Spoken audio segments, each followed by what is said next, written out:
Okay, hey, how's everybody doing? Okay, so I'm gonna start out with this. So with contemporary fiction, I get a little confused about things. So when I was in community college, they explained contemporary fiction as more or less stories that would play out like as your everyday life. So I mean, I don't know if that's correct or not. I've read a couple of contemporary fictions or what was deemed contemporary fiction, and that's pretty much what I got out of it. Is just characters that go about their daily routines, and then something out of the ordinary happens that sends them on a, I don't like to call it this, but maybe a slight adventure. I guess that'd be a good word to put it. A good way of putting it, I guess. So I mean that's pretty much what I think about contemporary fiction. I've tried doing a contemporary fiction story where it basically is a character, she's trying to get over the death of her parents, and unwillingly gets drawn into a murder investigation.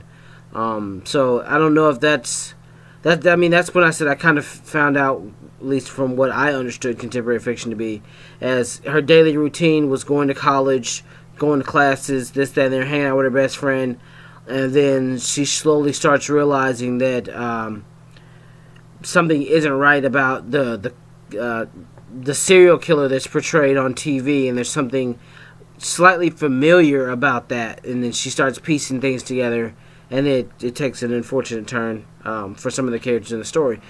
So I mean, I guess that's where I've gotten my information from contemporary fiction. How it fits into the stories that I write now, it really kind of doesn't, because I stick to fantasy after that. Actually, I think that could be considered a microbus story, maybe, or even a shorter fiction piece, because it was only about 30 to 40 pages long, and I still hadn't finished it, but I know it probably won't be any more more pages than that. It won't be much more pages than that. So what I'm thinking as far as main elements for the genre is, like I said, familiarity with your day-to-day life, characters that can be related to, that we would probably run into in our day-to-day lives, and the author's voice comes across pretty much the same way with all those. Plot is not something super over-the-top dramatic. I think that it would be more like, hey, somebody got in a car accident, you lost your job, and then it starts spiraling downhill from there. Things of that nature would be like the plots that you would see in contemporary fiction. And I'm going to conclude that because I only got like 10 seconds left. Y'all enjoy the rest of your night.